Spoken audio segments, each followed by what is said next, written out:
काबा करते रह गए, बाबा फिर से आ गए। जौन जे काबा काबा लगे चिल्लावे, उन्हें इते हम आए बताबे, इते नैया कछु दिखाबा, इते नैया कछु दिखाबा, काहे के यूपी में बाबा है, यूपी में बाबा। के दंगेल सबरे डरे जेल में, सोच के जा अब भरे जेल में, बाहर जे तो गोली घल जे, इसे तो हम भरे जेल में। के पुनः विवादों में घिर कर भी, कई विवादों में घिर कर भी पुनः समर्थन पा गए, कई विवादों में घिर कर भी पुनः समर्थन पा गए, सब काबा काबा करते रह गए, बाबा फिर से आ गए। सब काबा काबा करते रह गए, ये दूसरी बार में था, बाबा फिर से आ गए। और बाबा क्यों है, बाबा क्यों है, मैं बस इतना ही कहूंगी, आप भी जुड़िएगा। इस ये मोहल्ला यदि किसी बात से ग्रसित ना हो तो मैं हर बात का उत्तर देने के लिए उपस्थित हूं। और मैं बताऊंगी, मुझ पर तो बहुत आरोप लगे। मेरी प्रिय यहां बैठी हुई है जिसने एक अच्छा सा तमगा दिया थैंक यू।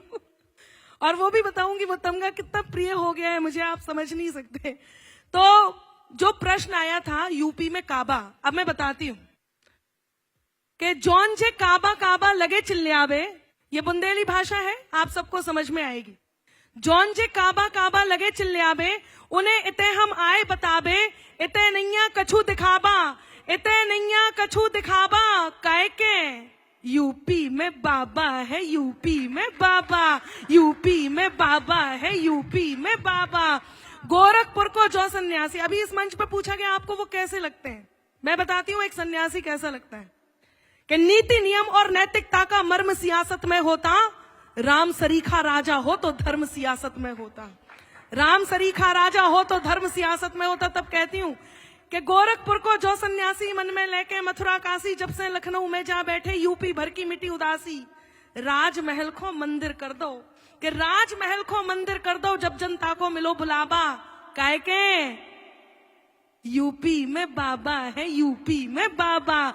और क्या हुआ कि तुष्टीकरण को नाव मिटा दो। एक प्रश्न है, अभी आपने एक प्रश्न पूछा था, अल्पसंख्यक बुलडोजर, उर्दू देख करके जहां देखा उर्दू देखा वहीं पे बुलडोजर चढ़ा। मैं बताती हूँ आपको, केवल वहां चलता है वो बुलडोजर जहां पर ये देखा जाता है। हमसे ये कहा जाता था जब हम, मैं फिर कह रही हूँ, मैं कोई तारीफ नहीं कर रही हूँ, मैं केवल वो बता रही हूँ जो मैंने देखा, जो मुझे महसूस हुआ।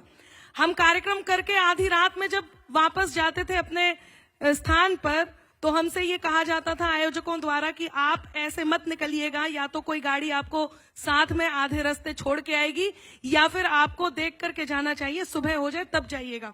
लेकिन उत्तर प्रदेश में इस बात को हमने महसूस किया, हमने देखा कि हमारी सुरक्षा की क्या व्यवस्था थी। हम आज रात में आराम से अपने घर आ सकते हैं।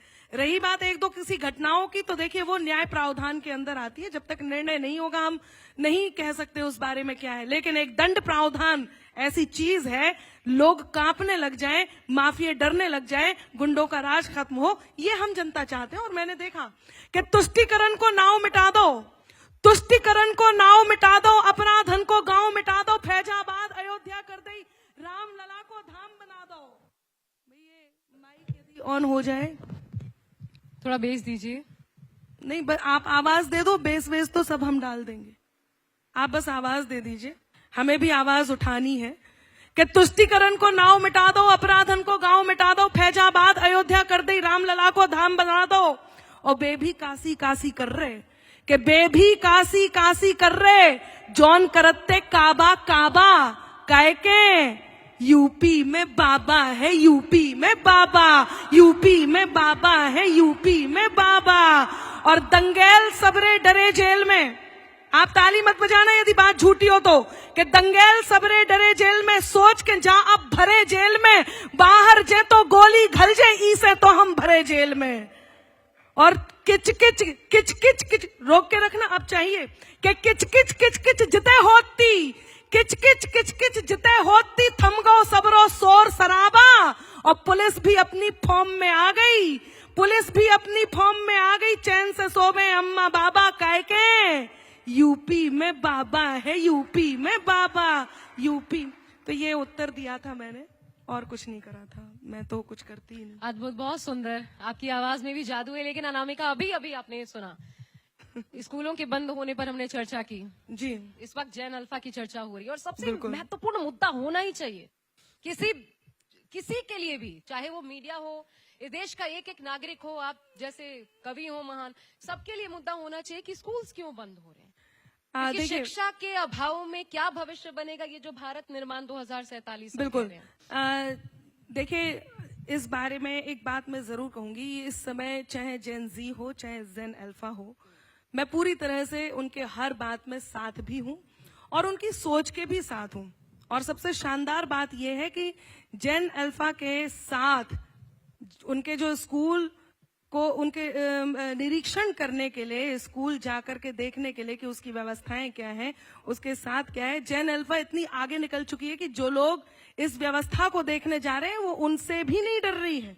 वो उनको भी बता रही है कि हमारे यहाँ क्या क्या हमें चाहिए, क्या क्या नहीं चाहिए। और ये स्कूल किसी भी राष्ट्र के निर्माण के लिए वहां का साक्षर, वहां की शिक्षा व्यवस्था, साक्षर होना, साक्षरता, ये दोनों ही सबसे बड़ा मैं कहूं कि सपोर्ट होता है, सबसे बड़ी बात होती है। आप यदि साक्षर हैं, आप शिक्षित हैं, तो ये सबसे बड़ी बात होती है। इसमें मैं किसी भी तरह, किसी भी के ना तो तरफदारी करती हूं और ना ही किसी के लिए यदि वो गलत है तो उसको सपोर्ट करती हूं। उसका कारण ये है कि किसान, महिला और सेना, ये तीन ऐसे विषय हैं जिस विषय के हमें हमेशा साथ खड़े होना चाहिए, और मैं खड़ी हूं। आपको नहीं लगता इस पर भी आवाज उठानी चाहिए आपको?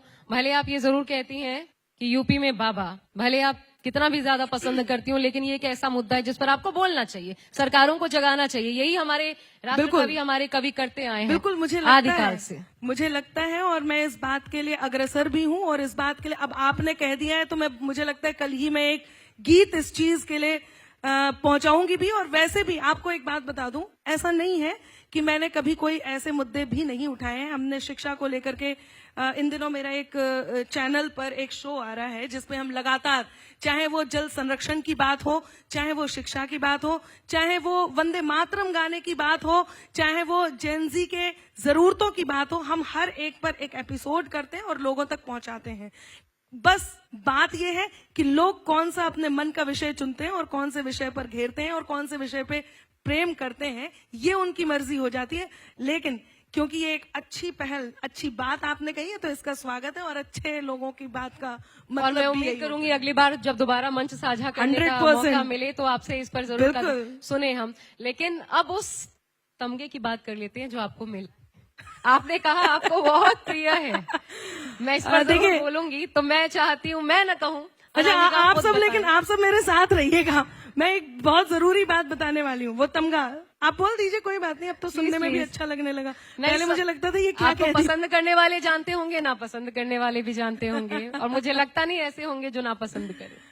देखिए, मैं एक विचारधारा, केवल एक विचारधारा का समर्थन करती हूँ। आपने अभी थोड़ी देर पहले, मैं कुछ आपके प्रश्न थोड़े से आपकी तरफ से बोल देती हूँ, यदि कुछ कॉमन भी है तो। आपने कहा एक पक्षीय नहीं होना चाहिए, कवि को निष्पक्ष होना चाहिए। मैं इस बात का खंडन करती हूँ।